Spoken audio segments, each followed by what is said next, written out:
Why do they want you to feel guilty for thinking free? Why do you have to feel guilty for discussing reality? I grew up thinking we all lived in the pursuit of truth. I thought the world was this complicated place where you get ahead by figuring out reality, learning to deal with the here and now by truly understanding the here and now. Don't get me wrong, it doesn't seem to hurt, but what surprised me is it doesn't seem to matter that much, nor does it seem to be the road most taken. But by recanting what I said at the beginning, why do they want you to feel guilty for thinking free? Why do you have to feel guilty for discussing reality? I like to point out where this feeling is coming from.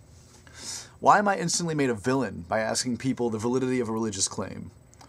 Why would I be written off by many if I asked people why we need a gun show loophole? Why would me asking what's so wrong about a man loving another man still make a large portion of the population wince, to say the least?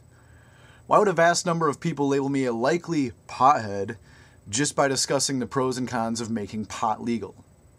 Why does this world see the atheist as something to save at best and something to be scared of at worst? These are all topics worth discussing, if not topics that have widespread misconceptions. Yet, just to bring them up, you become the bad guy, and that's what makes this world so hard to change. We shun people who are seeking truth. Ethical questions aren't simply true or false, black and white. If you don't leave the room for debate, then how do you even know why you believe what you do? If you can't grant me that, which you must, why aren't people open to discuss topics of which they seemingly feel very passionate about? Why levy shame on people asking questions and looking for better answers? The problem seems to be ethics' very close relative, morals.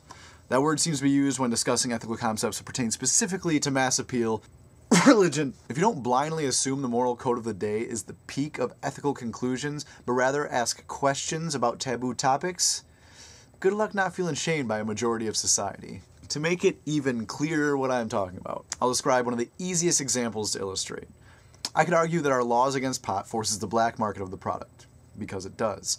The creation of the black market of a heavily sought-after commodity naturally leads to increased violence since the reporting of the theft is off the table. It also fills our prisons with a large number of non-violent criminals, only to be submerged with a bunch of violent criminals at the expense of the taxpayer and the personal families involved, and probably making him a violent criminal by the time he's out. Should we really not consider why we make this sought-after item illegal? I'm not trying to say there is a clear-cut answer. There's a lot of gray area in a lot of these hard questions, but damn it, they're worth discussing, not just being shunned away. But you know why I'll never discuss those with the average being of society? Guilt culture. They wouldn't even grant the scenario I just described. The content of the concept itself is already off the table, and I am guilty by association. Why would he even care unless he's a pothead himself? That's the only reason I don't care. That's how they'd write me off. I'm not allowed to discuss things of that nature this openly because of the social stigma associated with the topic by a large portion of the population. My problem with that is I live in a world with that population. So, you've always heard that you can't expect the world to change overnight, and I think this guilt culture we have to conform to is why. Too many people feel shame and guilt for the wrong reasons, and it crushes honest thought. The real problem? Just pointing this out is not going to make anybody change their ways. All I'm doing by making a YouTube video with such bold statements and buzzwords is feeding the monster. People will see the buzzwords and taboo topics I bring up and think I'm off base society and I need to change my ways. But damn it, mass shame should not control the culture or the individual. So now, after years of trying, I have to accept the terrible, unfortunate truth that in these extreme circumstances, asking these questions only hurts me. Socially, it appears I'm simply disparaging the majority of people around me for selfish reasons, when really I have the best of intentions. So now I'll go back to holding back deeper thoughts in order to appease people that don't know what to do with them. Yeah, that's not gonna happen.